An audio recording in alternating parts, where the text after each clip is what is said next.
में आज तक सफाई कर्मी नहीं गए थे। वहाँ सुबह से ही DM, SDM, CDO, DDO, BDO सारे लोग इकट्ठा हो गए हैं और वो रिहर्सल कर रहे हैं।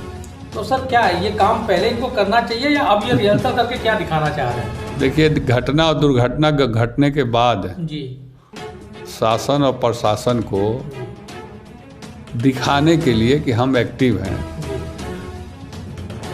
ये लोग का पुराना आदत है। ये बताइए कि बनारस में कई सालों से बाढ़ आती है और बाढ़ का लोग दौरा करते हैं, उसके बाद जाते हैं तो कहते हैं कि ये कर देंगे वो कर देंगे। पूरी शासन प्रशासन बाढ़ क्षेत्रों का दौरा करती है और जब बाढ़ वापस चला जाता है तो फिर घर आके सूझ जाते हैं लोग, और साल भर ये नहीं सोचते हैं कि फिर अगले साल बाढ़ आएगा तो उसकी व्यवस्था पहले से हम कर दें। तो इन लोगों की नौटंकीबाजी है और कुछ है नहीं। सरकार को एक एक चीज़ मालूम है, एक एक चीज़ मालूम है कि कहाँ क्या घटना दुर्घटना घट सकती है और क्या क्या हो सकती है, कहाँ सफाई हो रही है, कहाँ सफाई नहीं हो रही है, कहाँ गंदगी है। यही देख लीजिए, प्रधानमंत्री जी ने 2-3 गाँव को अपने गोद लिया था, उस गांव का क्या हाल है। अभी प्रधानमंत्री जी वहाँ से बोल दे कि हमारा है, फिर से उसी पर लीपापोती शुरू कर देंगे ये लोग। तो ये देश का पैसा बर्बाद करने की सब इसमें दोषी तो 85% अधिकारी हैं और 15% नेता हैं। नेता नकेल कस दे अगर चाप के, तो मजाल है कि कोई अधिकारी जाके गांव में सफाई नहीं करवाएगा, उसकी देख रेख नहीं करेगा।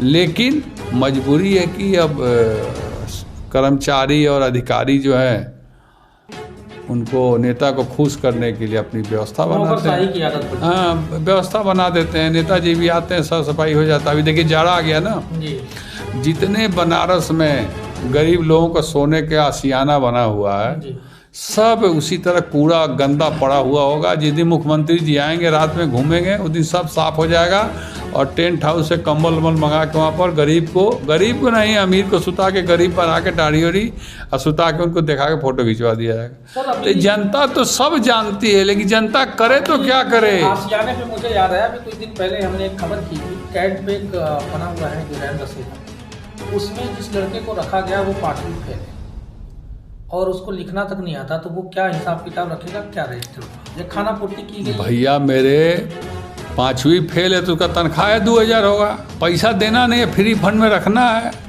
जबकि वहाँ पर एक सरकारी कर्मचारी को रैन बसेरा में ड्यूटी होना चाहिए, तो सरकारी कर्मचारी तो घर में सोता है। 2000-3000 में कोई लड़का को रख लिया, उसका उम्र भी देखिएगा 18 से कम होगा। हाँ, 18 से कम होगा और वो चला जाएगा उसमें कि मजदूरी कराने वाले में। छोटे बच्चों को मजदूरी करा नहीं सकते हैं। तो ये अधिकारी जितने हैं ना, इन लोगों का यही काम है, कुछ करेंगे नहीं और रोड पर प्राइवेट आदमी को खड़ा करा के अपना सारा काम करवाते हैं। रात को आप चले जाइए, घूमिए रात को किसी दिन, जितने चौराहे हैं सारे चौराहे पर पुलिस मिलेगी और पुलिस के साथ 2 प्राइवेट आदमी मिलेगा जो वसूली का काम करता है। पुलिस पकड़ी जाएगी नहीं और उसको प्राइवेट आदमी पकड़ा जाएगा नहीं, इसलिए कि वो कह देगा हम कंडक्टर हैं तो खलासी हैं, बात करता हूँ। और इस चीज़ को सरकार जानती है, शासन प्रशासन अधिकारी सब जानते हैं, लेकिन कोई कुछ कर नहीं पाता है। तो सर इसके लिए क्या करना पड़ेगा कि इसके लिए बाबा जी जो हैं, जो प्रदेश के मुख्यमंत्री जी हैं, वो बहुत ही गंभीर व्यक्ति हैं। शासन प्रशासन को जिस हिसाब से टाइट चलाने की उनकी सिस्टम है, ये अधिकारियों पर थोड़ा सा नकेल कसें।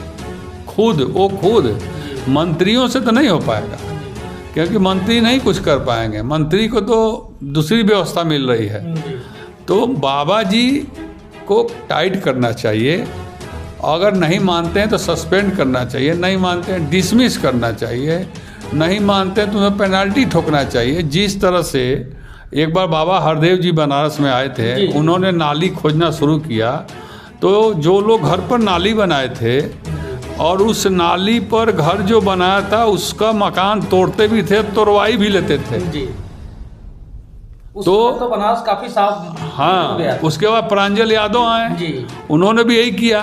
तो उसी तरह का कोई काम करना चाहिए कि जो आदमी अनथराइज तरीके से अनथराइज काम कर रहा है, उसको पनिशमेंट के साथ साथ उससे सरकार का खर्चा हुआ पैसा भी वापस लेना चाहिए।